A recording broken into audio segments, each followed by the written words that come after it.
Hello everyone, ये जो video है ये हमने प्रेम लीला विट्ठल दास पॉलिटेक्निक के स्टाफ द्वारा बनाया गया है और ये आपके मदद के लिए है कि आपने किस तरीके से सीट एक्सेप्टेंस करना है और कैसे आगे बढ़ना है। तो जनरली बात ये हुई है कि आपने डिप्लोमा एडमिशन के लिए फॉर्म भरा है डीटी की वेबसाइट से, और ये फॉर्म भरने के बाद में आपने ऑप्शन राउंड में जाकर ऑप्शन भरे हैं और ऑप्शन राउंड के ऑप्शन भरने के बाद में आपको सीट अलॉट हुई है। अगर आपको सीट अलॉट हुई है तो आपने ये प्रोसेस करनी है।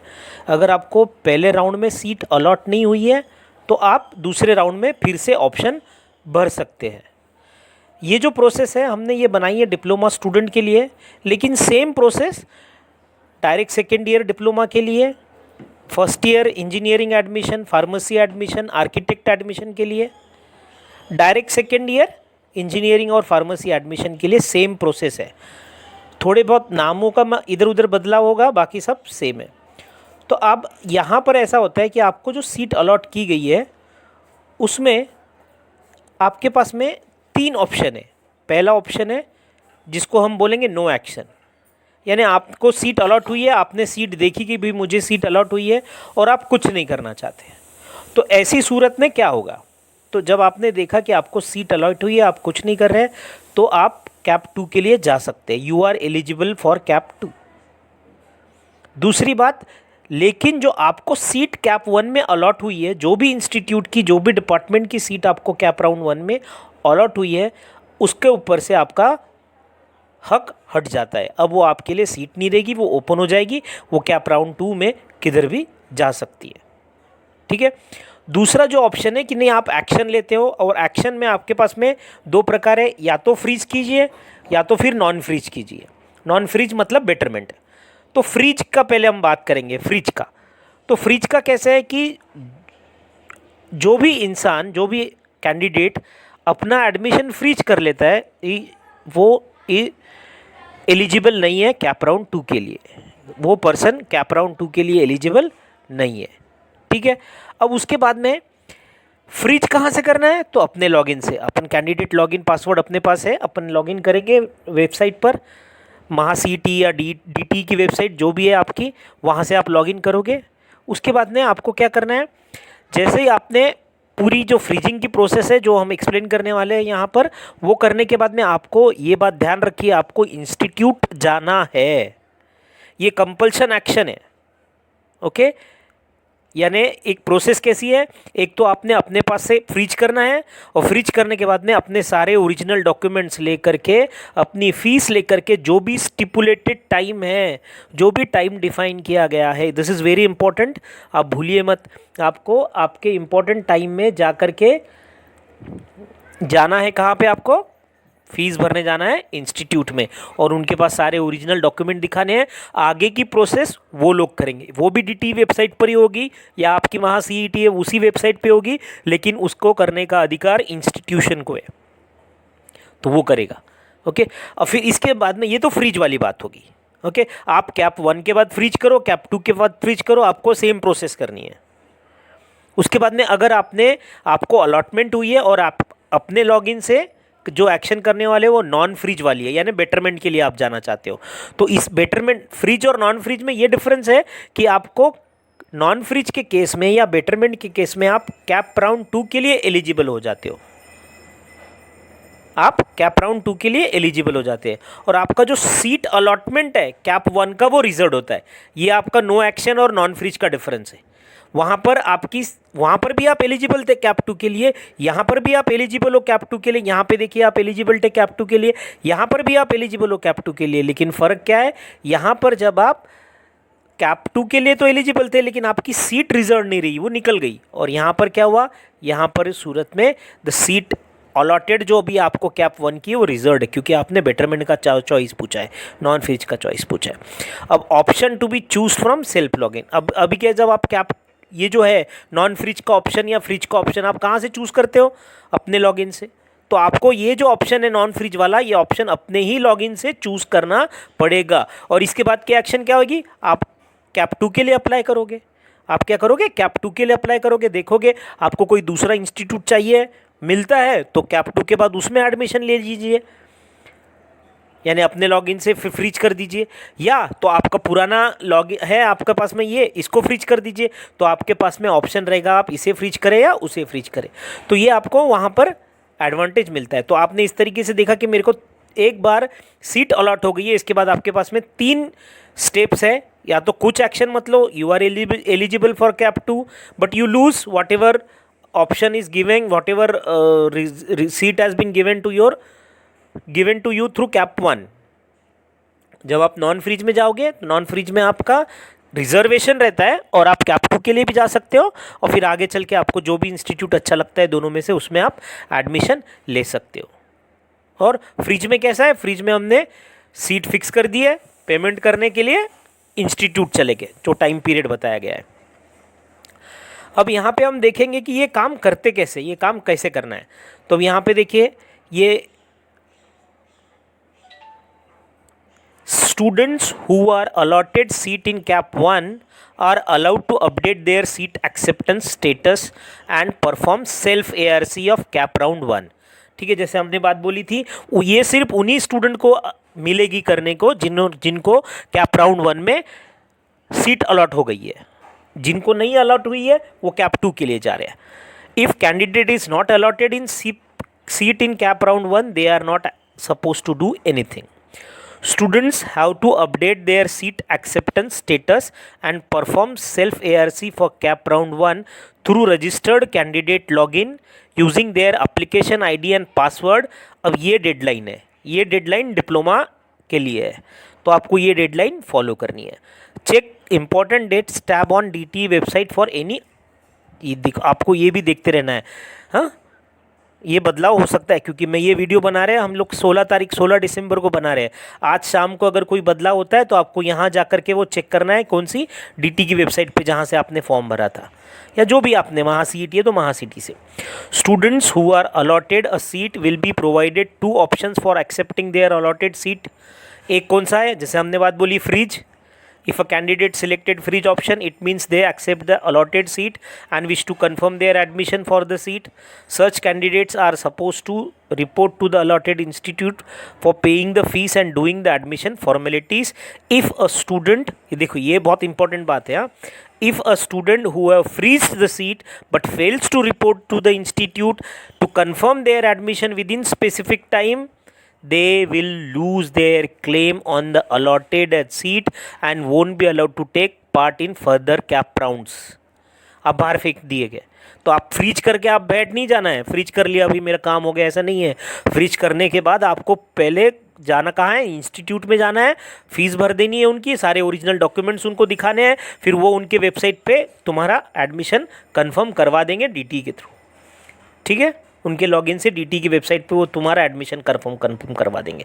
दूसरी बात क्या है हमारी, हमने बेटरमेंट के लिए यानी नॉन फ्री जो ऑप्शन है, तो यह इसका मतलब क्या है कि looking for options having they higher preference than the allotted seat. और अच्छा कॉलेज चाहिए और अच्छा डिपार्टमेंट चाहिए। If a student wish to retain the allowed seat and wish to go for betterment they can select betterment. By selecting betterment option, student will retain the claim on the seat and can modify their option for cap round 2। आप cap round 2 में अपने options modify कर सकते हो, यानी आपने जो cap 1 में भरा था वो आप कैप 2 में उसको चेंज भी कर सकते हो। Their previously allotted seat will be freeze and they can report to the allotted institute by confirming their admission. अगर आपको भी पहले वाले में करवाना है, बाद में देखा आपने कैप राउंड 2 में आपको जो सीट अलॉट हुई है वो बेटर नहीं लग रही है, आपको पहले वाली सीट ही अच्छी लग रही है, आप उस पर भी जाके फ्रीज करवा के एडमिशन करवा सकते हैं। आपको ये बेटर लग रही है, इसे एक्सेप्ट करके आप ऑप्शन में जा कर के करवा सकते हैं। और एक दूसरी बात है कि कुछ लोगों को कैसा था ना, कुछ लोग डिलेमा में रहते हैं कि मेरे को ये कोर्स करना है, वो कोर्स करना है, या ये चीज़ करनी है, वो चीज़ करनी है। कुछ कोर्स जैसे कुछ लोग रहते हैं वो क्लियर रहते हैं कि भाई नहीं, मेरे को अगर ये करना है तो मुझे ये इसी इंस्टीट्यूट से करना है, क्योंकि ये इस इंस्टीट्यूट की खासियत है। जैसे फॉर एग्जांपल मैं पॉलीटेक्निक इलेक्ट्रॉनिक्स में डिप्लोमा पढ़ाता हूँ SNDT में, तो मेरे कोर्स की खासियत क्या है कि हमारा कोर्स में 1 साल हम लोग बच्चों को हमारी तरफ से इंटर्नशिप में पेड इंटर्नशिप होती है, यानी हम अपनी तरफ से इंडस्ट्री चूज़ करते हैं, बच्चों को उस इंडस्ट्री में 1 साल के लिए ट्रेनिंग भेजते हैं, यानी कि पढ़ाई के साथ साथ थोड़ी कमाई भी हो जाती है और एक्सपीरियंस भी जमा हो जाता है। तो इस तरीके का एडेड एडवांटेज होने के कारण हम बहुत सारे बच्चे ऐसे होते हैं जो सिर्फ हमारा ही इंस्टीट्यूट डालते हैं, एक ही ऑप्शन डालते हैं कि पॉलिटेक्निक में डिप्लोमा इलेक्ट्रॉनिक्स में ही जाना है और बस दूसरा ऑप्शन मुझे नहीं चाहिए। तो इस तरीके के वो लोग ऑप्शन डालते हैं। तो वो उनके लिए क्या है कि उनके लिए ऑटो फ्रीज्ड ऑप्शन है कि कुछ कुछ कभी कभी कैसा होता है कि कुछ लोग ऐसे हैं कि जहाँ पे गांव में जैसे उनका एक ही कॉलेज है, भाई मेरे शहर में एक ही कॉलेज, बाहर पढ़ाई फीस और पढ़ाई दोनों का खर्चा बाहर रह करके करना मेरे माँ बाप को नहीं जमता है। तो ऐसे केस में वो लोग भी क्या करेंगे, एक ही ऑप्शन डाल सकते हैं डिट में भी कि नहीं मेरे को दूसरा ऑप्शन ही नहीं है, मेरे को मेरे गाँव का ही कॉलेज डालना है। तो अगर वो अलर्ट हो गया तो it means you auto freeze हो गया, आपको कुछ फ्रीज और नॉन फ्रीज का ऑप्शन ही नहीं है, बेटरमेंट का आपको ऑप्शन ही नहीं है। तो आपने क्या करना है, आपने अपने लॉगिन से जा कर के पूरी प्रोसेस सेल्फ एआरसी की प्रोसेस करनी है और कॉलेज में जा कर के डॉक्यूमेंट और ओरिजिनल जमा करके फीस जमा करके एडमिशन कंफर्म करवा देना है। अगर आप ये नहीं करते हो तो आप बाहर निकाल दिए गए, आप फिर प्रोसेस से बाहर निकल गए, आप आगे के किसी कैप राउंड में नहीं जाने वाले। यानी ऑटो फ्रीज वाला बोलो, फ्रीज वाला कैंडिडेट बोलो, ये आगे के कैप राउंड 2 में नहीं जाता है। ओके, तो उनको जो सीट मिली है वो सीट पे एडमिशन ले लेना बहुत ज़रूरी है। If a candidate is allotted other than their first preference they can have a option of betterment. तो पहला ऑप्शन इज कंपल्सरी ऑप्शन, बाकी के सेकंड के ऊपर के ऑप्शंस अगर आपको है तो आपके पास में फ्रिज नॉन फ्रिज दो चीज़ें है अवेलेबल। ये जो भी चीज़ आप देख रहे हो यहाँ पे कंटेंट, ये हमारे एक लेक्चरर है अरविंद मिश्रा जी, ये उनका नंबर है, ही इज़ वेरी हेल्पफुल, उनका नंबर है, आप इनसे बात भी कर सकते हो, वो मदद करेंगे आपको किसी भी सूरत में। और ये पिछले 10 साल से एडमिशन प्रोसेस में एक्टिवली पार्टिसिपेट करते हैं, तो इनका एक्सपीरियंस भी वास्ट है इस फील्ड का। फिर आगे जब हम आते हैं तो अब प्रोसेस कैसे करना है, ओके, तो अब वो प्रोसेस हम यहाँ पे देखेंगे। तो स्टेप वन क्या है कि हमको अपनी वेबसाइट है जो वहाँ पे जाना है, अपना रजिस्टर कैंडिडेट लॉगिन से क्लिक करके अपना लॉगिन आईडी और पासवर्ड डालना है। जब हम लॉगिन आईडी और पासवर्ड डाल देंगे उसके बाद में हमारे सामने ये पेज आएगा। लेफ्ट साइड में देखिए आपको वहाँ पे ऑप्शन दिख रहा है सीट एक्सेप्टेंस सेल्फ एआरसी। इसके बाद में हमने क्या करना है कि यहाँ पे सीट एक्सेप्टेंस को क्लिक करना है ना, seat acceptance self ARC for allotted seat. अब इसको क्लिक करोगे आपको वो यहाँ पर दिख जाएगा, इस पेज पे लेके जाएगा। अब यहाँ पे आपको क्या है, click to complete candidate self ARC for data and document verification. 3 step है बस, candidate self ARC for data and document verification, candidate seat acceptance और सीट एक्सेप्टेंस पेमेंट 1000 रुपया जो है वो अपने को पेमेंट करना है। तो आप ये जो सीट एक्सेप्टेंस पेमेंट है ये दोनों को करना है, यानी फ्रिज वाले को और बेटरमेंट वाले को सबको करना है। हाँ ठीक है। अब आपने पहले क्या करना है, आपको यहाँ पे आपके सारी चीज़ें अवेलेबल हो जाएगी। आपका कैंडिडेट टाइप क्या है, महाराष्ट्र टाइप ए है, होम डिस्ट्रिक्ट क्या है, पुणे है, वेरीफाइड जैसे जो भी आप करेगा, वेरीफाई EWS का कैंडिडेट है, ये कैंडिडेट अपने आप को EWS का कैंडिडेट डिक्लेयर किया है तो वो यहाँ पे लिखा हुआ है।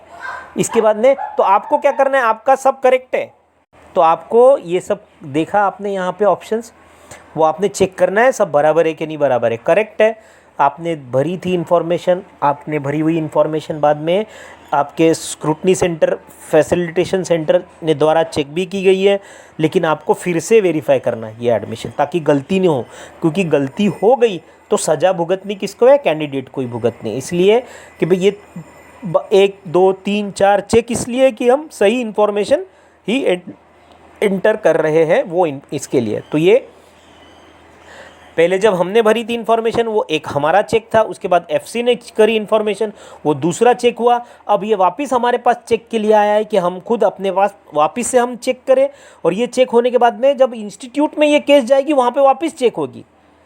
यानी ये जो 4 स्टेप चेकिंग है ये यहीं पर हो गई है। एक बार हमने, फिर FC ने, फिर हमने, फिर जिस इंस्टीट्यूट में हमने एडमिशन लिया है उसमें, और आगे एक बार और DTE करेगी। तो यानी ये 5 स्टेप चेकिंग है आपकी, ठीक है। अलग अलग पर्सन चेक कर रहे हैं, आप 2 बार कर रहे हो, ठीक है, और आप ही रिस्पॉन्सिबल हो जो भी इन्फॉर्मेशन आपने दी है। तो आपने यहाँ पर दिया है, फिर आगे क्या करना है आपको, एक बार आपने ये प्रोसेस कर दी यहाँ पर, ओके, इसके आगे आपने वेरीफाई कर दिया, सब करेक्ट है, अच्छी बात है, आगे बढ़िए आप।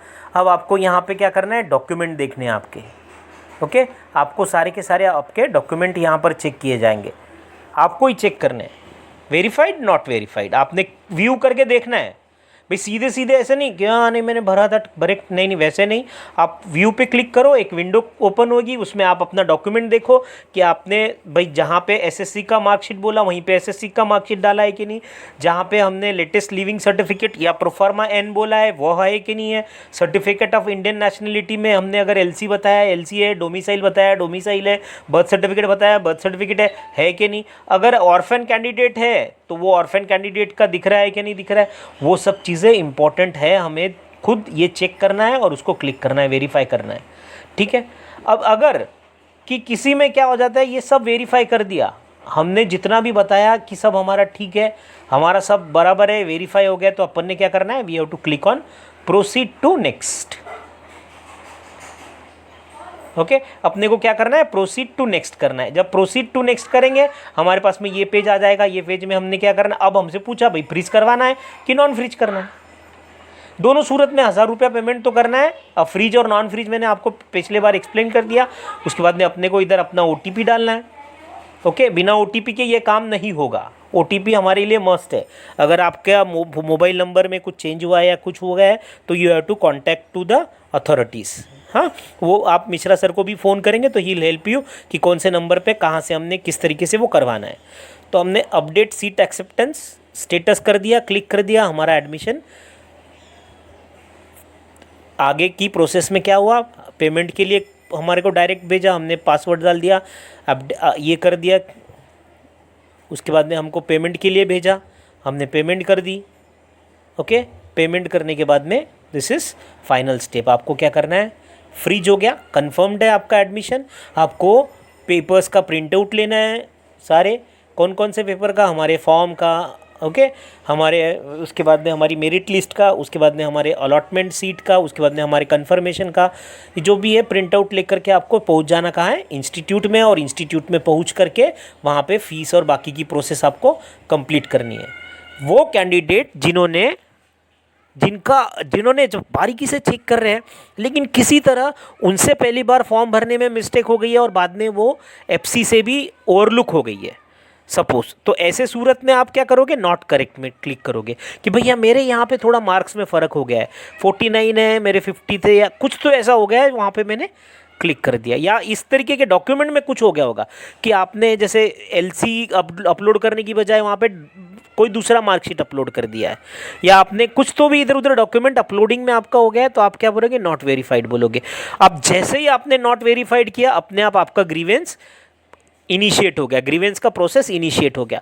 फिर ग्रीवेंस के पोजीशन होने पर आपने बताया क्या नहीं हुआ वेरीफाई, लिस्ट ऑफ जो भी आपने पैरामीटर बताया, जैसे ये यहाँ पे एग्जांपल में हमने बताया कि मैथमेटिक्स और साइंस के उसके मार्क करेक्ट नहीं थे, तो आपने करेक्ट मार्क डालना है कि करेक्ट ये मार्क है, और आपको फिर मार्क आपने बताया क्या है और सबमिट करना है।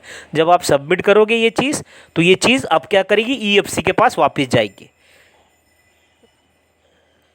ये किसके पास गई, EFC के पास गई, आपको EFC के पास गई है। EFC अब इसको इमीडिएटली आपकी इन्फॉर्मेशन को देखेगी। आपकी EFC की इन्फॉर्मेशन देखने के बाद में अब आपको लगता है कि भैया ठीक है, अब वो आपको ओपन करेंगे, dear candidate as per your request your allotment was cancelled and you are eligible to fill option 2। अगर कैंसिल होता है, जैसे अगर मार्क्स है तो मार्क्स के कारण तुमको अलॉटमेंट मिला है, मार्क्स इधर उधर हो गए या कैटेगरी इधर उधर हो गई, तो आपका सीट गया, वो मतलब पहला राउंड गया, आपको दूसरा राउंड के लिए जाना पड़ेगा। लेकिन अगर कोई इन्फॉर्मेशन ऐसी है कि उससे आपका अलॉटमेंट अफेक्ट नहीं हो रहा है, तो ऐसे सूरत में आपका वो अलॉटमेंट रहेगा। देखो यहाँ पे लिखा हुआ है, if the grievance raised by candidate affect the allotted seat of the candidate, FC center will cancel their seat allotment। और वो उस तरीके से कैप राउंड 1 से तो बाहर आ गए लेकिन कैप राउंड 2 के लिए एलिजिबल है।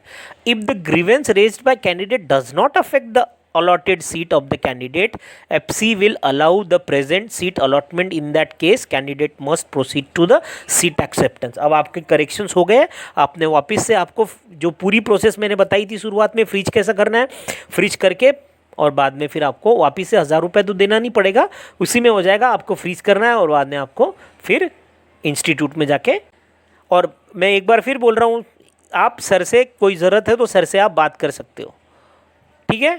Thank you very much.